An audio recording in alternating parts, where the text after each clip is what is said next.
अस्सलाम वालेकुम दोस्तों। मैं उम्मीद करता हूँ आप लोग सब खैरियत से होंगे। जैसे आप लोगों को मालूम है कि मैंने कुछ वीडियोस वगैरह बनाई हैं जो विंडोज़ 10 के रिगार्डिंग हैं, बेसिक लर्निंग के लिए, कि जो लोग बिगिनर्स हैं, अभी स्टार्ट कर रहे हैं कंप्यूटर से, अभी फेमिलियर हो रहे हैं, तो उन लोगों के डिफरेंट क्वेश्चन होंगे, कुछ चीज़ें उनको नहीं आती होंगी। तो ये वीडियोस जो हैं वो उनकी हेल्प करेंगे अंडरस्टैंड करने में कि हम जब विंडोज़ को ऑपरेट कर रहे हैं तो क्या ऑप्शंस हैं, क्या सेटिंग है, उसके ज़रिए से हम क्या कर सकते हैं। तो पिछली जो फर्स्ट वीडियो थी इस सीरीज़ की, उसके अंदर मैंने डेस्कटॉप के रिगार्डिंग सारे के सारे ऑप्शन जितने भी थे वो कवर किए। फिर सेकंड सीरीज़ के अंदर मैंने सिस्टम, जो सेटिंग के अंदर ऑप्शन है, इसको मैंने डिस्कस किया। तो आज मैं devices, phone, network and internet और पर्सनलाइजेशन और एप्स को जो है डिस्कस करने जा रहा हूँ। इसमें से मैं वो चीज़ें कवर करूँगा जो डेली यूज़ में एक बिगिनर को इस्तेमाल कर सकता है, तो उसको मैं कवर करने जा रहा हूँ। तो वीडियो शुरू करने से पहले एक रिक्वेस्ट करूँगा कि अगर आप लोग मेरे चैनल पर न्यू हैं तो काइंडली चैनल को सब्सक्राइब कर लें, और उसके अलावा बेल आइकन को भी अनेबल कर दें, ताकि जैसे ही मैं न्यू वीडियो बनाऊं तो उसका नोटिफिकेशन आपको रिसीव हो जाए। तो बिस्मिल्लाह करते हैं। सबसे पहले डिवाइसेस से मैंने क्लिक किया इसको। इस सेटिंग में जाकर यहाँ से स्टार्ट में जाकर सेटिंग पे आप क्लिक करोगे तो ये इस जगह पे आप आएंगे, और फिर आप डिवाइसेस पे क्लिक करेंगे तो ये आपके पास विंडो ओपन हो जाएगी। तो इसमें फर्स्ट ऑफ ऑल हमारे पास है ब्लूटूथ एंड अदर डिवाइसेस। आपने अपने लैपटॉप के साथ ब्लूटूथ या कोई और डिवाइसेस को कनेक्ट करना है तो वो आप यहाँ से कर सकते हो। यहाँ पे मैंने क्लिक किया। उसके बाद यहाँ पे आकर ब्लूटूथ, वायरलेस डिस्प्ले और डॉक, और इसी तरह एवरीथिंग एल्स। मैं इस वक्त ब्लूटूथ को यूज़ करने वाला हूँ कि डेली बेसिस पे ये चीज़ हमें ज़रूरत पड़ती है। ब्लूटूथ पे मैंने क्लिक किया। अब ये जो है सर्च कर रहा है। जैसे ही इसको ब्लूटूथ मेरा, जैसे ये वीवो का आ गया, इसको मैं डबल क्लिक करता हूँ तो मेरे पास मोबाइल के ऊपर ऑप्शन आएगा कि आप इसको पेयर करना चाहते हो। मैं उसको अलाउ कर देता हूँ कि यस, पेयर करना चाहता हूँ, और यहाँ से कनेक्ट करेंगे तो ये कनेक्ट हो जाएगा। अब इसका फ़ायदा क्या है, यहाँ से इसको मैंने डन किया। आपने अपने मोबाइल को ब्लूटूथ से इसके साथ कनेक्ट किया हुआ कोई भी इमेज फाइल आप ट्रांसफ़र करना चाहते हो अपने मोबाइल के अंदर, तो यहाँ से ही आप अपने लैपटॉप से कोई भी इमेज फाइल, उसके ऊपर राइट क्लिक करें और फिर सेंड टू के ऑप्शन में जाकर ब्लूटूथ डिवाइसेस पे क्लिक करें तो ये आपको जो है यहाँ पे ब्लूटूथ डिवाइस दिखाएगा। इनमें से जिसको आपने सेंड करना है उसको डबल क्लिक करके सिलेक्ट कर लें तो ये सेंडिंग में जाएगा, और आपके मोबाइल पे आपको एक नोटिफिकेशन रिसीव होगा कि फ़लाँ जगह से आपको डेस्कटॉप से एक फ़ाइल सेंड हो रही है। तो अगर आप रिफ्यूज़ कर देंगे तो ये कैंसिल हो जाएगा, और एक्सेप्ट करेंगे तो ये सेंडिंग शुरू हो जाएगी। जैसे मैंने एक्सेप्ट किया मोबाइल से तो सेंडिंग स्टार्ट हो गई। तो ये अब मेरे पास मोबाइल में सेंड हो जाएगा।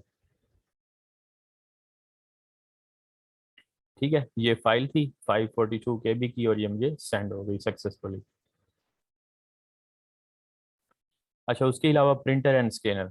जब आपने प्रिंटर जो है इसके साथ इंस्टॉल करना है तो फर्स्ट ऑफ ऑल आपको प्रिंटर को, उसकी लीड जो है ऐड करनी है इसके साथ। उसके बाद यहाँ से आप ऐड अ प्रिंटर और स्कैनर कर सकते हो, या फिर बाज़ औक़ात कुछ प्रिंटर्स के लिए आपको ड्राइवर साथ में मिलते हैं या डाउनलोड करने पड़ते हैं। जैसे मेरे पास HP लेज़र 1020 जो है वो कनेक्टेड है इसके साथ, मैंने इंस्टॉल किया हुआ। तो उसकी मेरे पास जो है सेटअप है, उसको जब मैं स्टार्ट करता हूँ तो सेटअप मुझे कुछ डिफरेंट इंस्ट्रक्शंस देता है। जब आप लीड लगाएंगे फिर प्रिंटर को ऑन करेंगे तो इस तरीके से उसके साथ कनेक्ट हो जाएगा। तो अगर आपने भी न्यू प्रिंटर के साथ कनेक्ट करना है तो आप उसकी सॉफ्टवेयर जो है वो डाउनलोड कर लेंगे, या फिर वेंडर से आपको साथ में CD मिलेगी उसकी, तो उसके ज़रिए से आप यहाँ पे कनेक्ट कर सकते हो। ठीक है, जितने भी प्रिंटर्स वगैरह इसके साथ कनेक्टेड होंगे तो फ़ौरन यहाँ पे ऑप्शन आ जाएगा, आप उनको सिलेक्ट कर लोगे। उसके बाद हमारे पास ऑप्शन है माउस का। माउस की कर्सर की स्पीड अगर आपने बढ़ानी है, उसके अलावा प्राइमरी बटन जो है वो लेफ़्ट की बजाय राइट की तरफ लेके जाना है माउस का, तो यहाँ से आप चेंज कर सकते हो।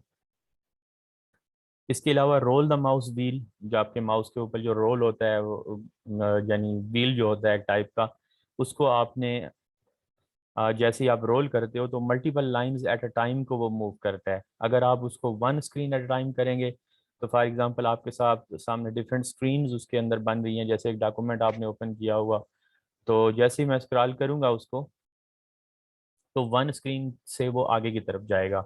अगर आप मल्टीपल लाइंस करते हो, सेलेक्ट करते हो, फिर नीचे देखें आपके पास डिफरेंट ऑप्शन हैं, आप सेलेक्ट कर सकते हो कि choose how many lines to scroll each time.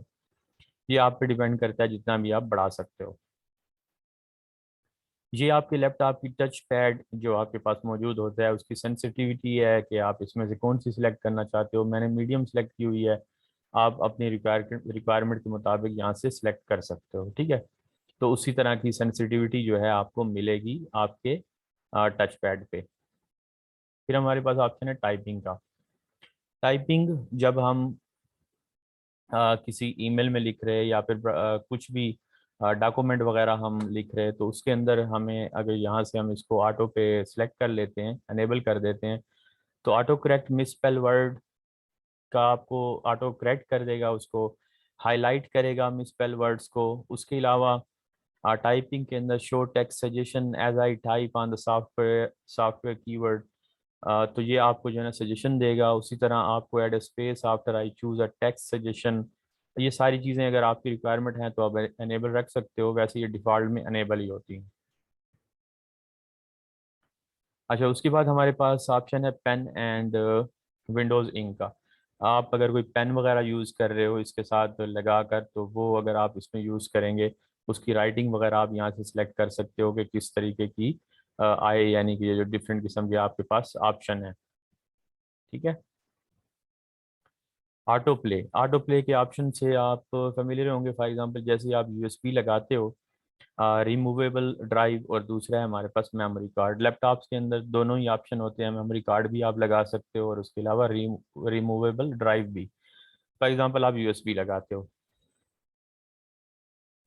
जैसे ही यूएसबी लगाई तो आप कहते हो कि मैं यूएसबी जैसे ही उसके अंदर ऐड करूं तो फ़ौरन ही open folder to review files, जो व्यू फाइल्स के लिए ओपन हो जाए, या फिर आपसे वो पूछे कि क्या करना है, या फिर कन्फिगर स्टोरेज सेटिंग की तरफ आपको लेके जाए, या फिर टेक नो एक्शन। इनमें से कोई भी आप सेलेक्ट कर सकते हो।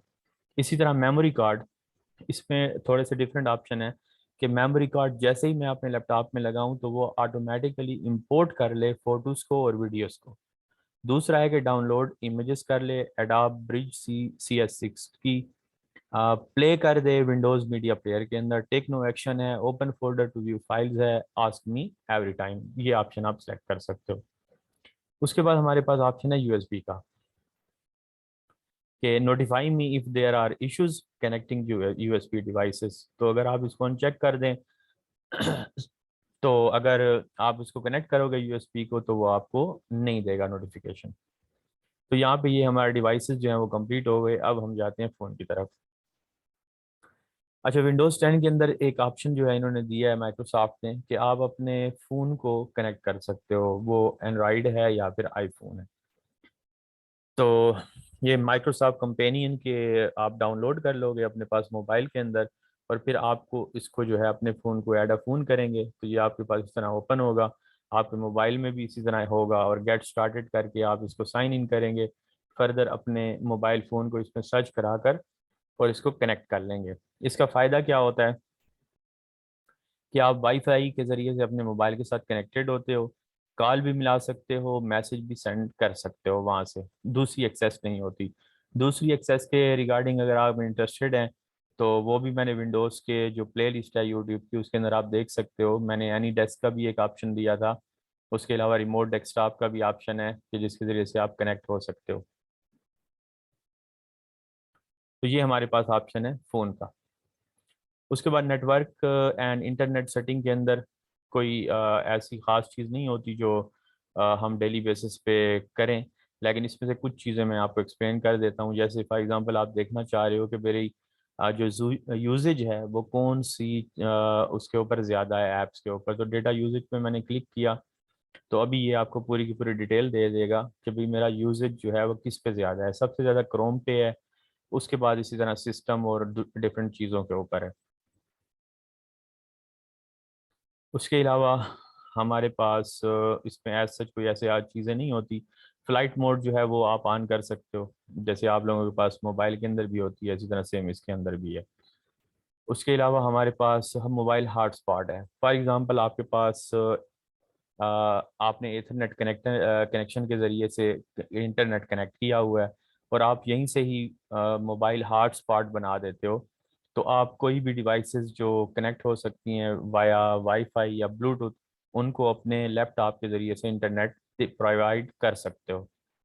तो ये सिंपल से ही है, यहाँ से आपने इसको share my internet connection with other devices पे क्लिक करना है। तो जैसे ही आप अपने मोबाइल पे सर्च कराएंगे तो आपको जो है ये वाईफाई के अंदर ये वाला नेम जो है ये शो हो जाएगा, और फिर आपने इस पासवर्ड के ज़रिए से कनेक्ट कर देना है। तो आप फिर अपने लैपटॉप के ज़रिए से इंटरनेट रिसीव कर रहे होंगे।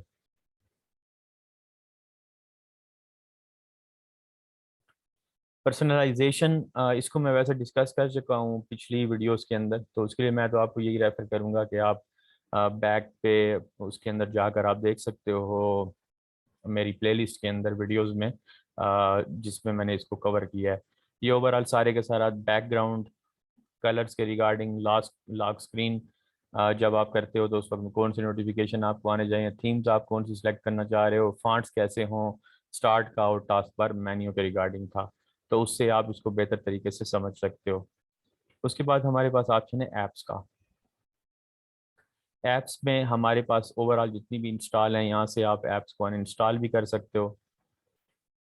जैसे ही ऐप पे क्लिक किया, अनइंस्टॉल का ऑप्शन आपके पास आ जाता है, यहाँ से अनइंस्टॉल किया जा सकता है। किसी भी ऐप को यहाँ से आप सर्च कर सकते हो, सर्च करेंगे वो सामने आ जाएगी, उसको अनइंस्टॉल करना है तो कर सकते हैं।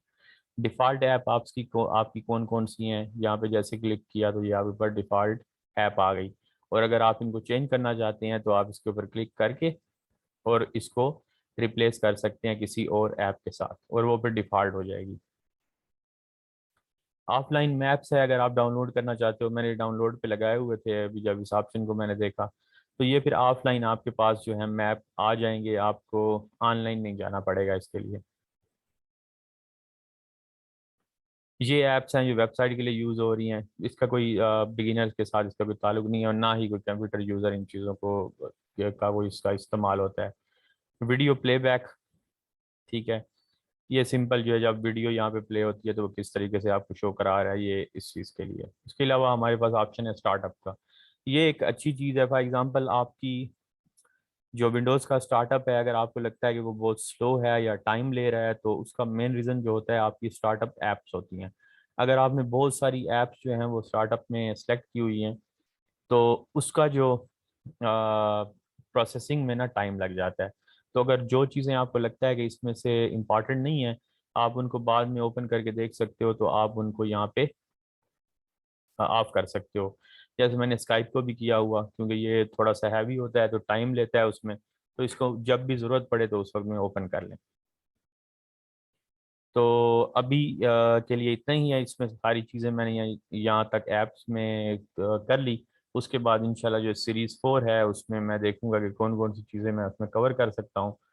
तो अब तक के लिए इतना ही। अगर वीडियो अच्छी लगी तो लाइक कर लीजिएगा, उससे मुझे हौसला अफजाई होगी मेरे काम की, और अपने दोस्तों के साथ भी शेयर करिएगा। और अब तक के लिए इतना, इंशाल्लाह नेक्स्ट वीडियो में मिलेंगे नेक्स्ट टॉपिक के साथ। तब तक के लिए अल्लाह हाफिज़।